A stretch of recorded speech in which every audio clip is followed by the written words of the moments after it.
नमस्कार, आप देख रहे हैं न्यू स्टडी 24। मैं हूं शिवशंकर गुप्ता।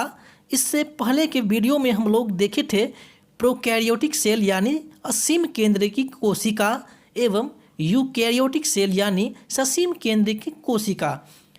इसके बाद हम आज जानने का प्रयास करेंगे डिफरेंस बिटवीन प्रोकैरियोटिक सेल एवं यूकैरियोटिक सेल।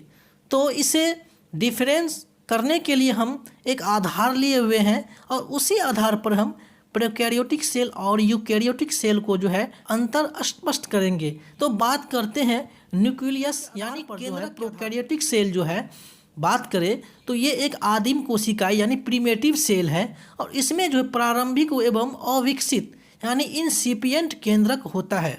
दूसरी तरफ अगर न्यूक्लियस के आधार पर यूकैरियोटिक कोशिकाएं हैं एवं इनमें पूर्ण विकसित केंद्रिका यानी न्यूक्लियस जो है उपस्थित होता है यानी प्रेजेंट होता है। अब बात करते हैं न्यूक्लियर मेम्ब्रेन यानी केंद्रक कला के आधार पर। तो केंद्रक कला के आधार पर हम अगर प्रोकैरियोटिक सेल की बात करें तो इसमें जो है केंद्रक कला एवं केंद्रिका यानी न्यूक्लियस का जो है अभाव रहता है और इसी के कारण केंद्रिकीय पदार्थ जो है संपूर्ण कोशिका में बिखरा हुआ रहता है।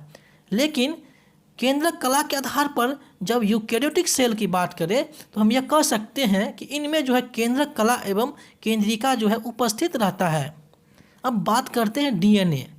तो डीएनए के आधार पर हम प्रोकैरियोटिक सेल की बात करें तो डीएनए जो है गोलाकार होता है यानी डीएनए प्रोटीन के साथ जुड़ा हुआ नहीं होता है और डीएनए में जो है हिस्टोन प्रोटीन का पूर्णतः अभाव होता है। और इसी के दूसरे परिप्रेक्ष्य में यूकैरियोटिक सेल को देखें तो डीएनए प्रोटीन के साथ जुड़ा हुआ पाया जाता है और इनमें जो है हिस्टोन प्रोटीन जो है उपस्थित रहता है यानी प्रेजेंट रहता है। एवं जब गुणसूत्र डीएनए की ही बात करें तो इसमें केवल प्रोकैरियोटिक में एक गुणसूत्र पाए जाते हैं यानी सिंगल क्रोमोजोम पाए जाते हैं, लेकिन यूकैरियोटिक में जो है पूर्ण विकसित रूप से दोहरे गुणसूत्र यानी मल्टीपल क्रोमोजोम जो है यानी 100 से अधिक गुणसूत्र पाए जाते हैं। अब बात करते हैं राइबोसोम की। तो प्रोकैरियोटिक में जो है 7S प्रकार के राइबोसोम होते हैं और इसमें जो है झिल्ली युक्त कोशिका अंगक यानी मेम्ब्रेनियस सेल ऑर्गेन्स जो है जैसे माइटोकॉन्ड्रिया, क्लोरोप्लास्ट यानी हरित लवक, इंडोप्लाज्मिक रेटिकुलम यानी अंतःप्रद्रवी जालिका, गोल्गी बॉडी यानी गोल्जी काय, लाइसोसोम, सेंट्रियोसोम यानी तारकाय, केंद्रक झिल्ली यानी न्यूक्लियस मेम्ब्रेन, केंद्रिका, सेंट्रियोल, ये सारे जो है अनुपस्थित होते हैं यानी विद्यमान नहीं होते हैं यानी कह सकते हैं कि ये एब्सेंट होते हैं। लेकिन यूकैरियोटिक सेल की बात करें राइबोसोम के आधार पर तो यूकैरियोटिक सेल में जो है 18S प्रकार का होता है और सभी कोशिका अंगक जो है इसमें प्रेजेंट होते हैं यानी उपस्थित होते हैं। अब बात करते हैं कोशिका विभाजन यानी सेल डिवीजन की। तो प्रोकैरियोटिक में जो है सेल डिवीजन फ्यूजन यानी विखंडन एवं बर्डिंग यानी मुकुलन द्वारा जो है इसमें सेल का जो है डिवीजन होता है और इसमें जो है समसूत्री विभाजन नहीं होता है। और वहीं यूकैरियोटिक की बात करें सेल डिवीजन के आधार पर तो यूकैरियोटिक में जो है मिटोसिस यानी समसूत्री एवं मियोसिस यानी अर्धसूत्री दोनों प्रकार से जो है इसमें सेल का डिवीजन होता है यानी कहे तो इसमें समसूत्री विभाजन होता है। अब बात करते हैं श्वसन तंत्र के आधार पर। तो श्वसन तंत्र के आधार पर बात करें प्रोकैरियोटिक को तो कोशिका झिल्ली में कुछ अंतर्वलन पाए जाते हैं जिन्हें मीसोसोम कहते हैं। संभवतः जो है ये श्वसन में सहायक होता है यानी श्वसन तंत्र प्लाज्मा झिल्ली में होता है, जबकि यूकैरियोटिक सेल की बात करें तो श्वसन तंत्र जो है इनमें माइटोकॉन्ड्रिया में होता है। अब बात करते हैं प्रकाश संश्लेषण की। तो प्रोकैरियोटिक में जो है प्रकाश संश्लेषी तंत्र आंतरिक झिल्लियों जैसे थाइलेकाइट में होता है और इनमें हरित लवक अनुपस्थित रहता है, जबकि यूकैरियोटिक में जो है हरित लवक क्लोरोप्लास्ट में होता है।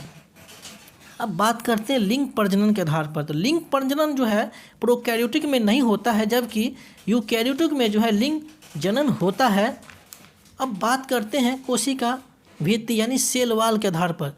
तो प्रोकैरियोटिक की जो है सेल वाल जो होती है वो पतली होती है, जबकि यूकैरियोटिक की सेल वाल जो है बहुत ही मोटी होती है। अब बात करते हैं कशाभिका का। अब बात करते हैं कशाभिका का। तो इसमें जो है प्रोकैरियोटिक में सूक्ष्म तंतु केवल एक होता है, जबकि यूकैरियोटिक में सूक्ष्म तंतु जो है 11 होता है। अब बात करते हैं कोशिका द्रव्य गति के आधार पर। तो प्रोकैरियोटिक में जो है कोशिका द्रव्य गति जो है स्पष्ट नहीं होती है, जबकि यूकैरियोटिक में जो है कोशिका द्रव्य गति जो है स्पष्ट होती है। बात करते हैं अब रिक्तिका के आधार पर। तो प्रोकैरियोटिक में जो रिक्तिका जो है अब्सेंट होता है यानी अनुपस्थित होता है, जबकि यूकैरियोटिक में जो है प्रेजेंट होता है यानी उपस्थित होता है। अब बात करते हैं साइज के आधार पर। तो प्रोकैरियोटिक के जो है साइज जो है छोटा होता है यानी 1 से 10 माइक्रोन के बीच, और यूकैरियोटिक का जो है साइज जो होता है यानी आकार जो होता है वो 5 से 100 माइक्रोन के बीच होता है। अब बात करते हैं न्यूक्लियोइड यानी केंद्रक क्षेत्र के आधार पर। तो प्रोकैरियोटिक में जो है केंद्रक क्षेत्र झिल्ली द्वारा नहीं घिरा हुआ होता है, जबकि यूकैरियोटिक में जो है केंद्रक क्षेत्र एक झिल्ली द्वारा घिरा हुआ होता है। तो इस प्रकार हम जाने कि किसके आधार पर प्रोकैरियोटिक और यूकैरियोटिक में क्या अंतर है। तो आज का वीडियो यहीं तक। धन्यवाद।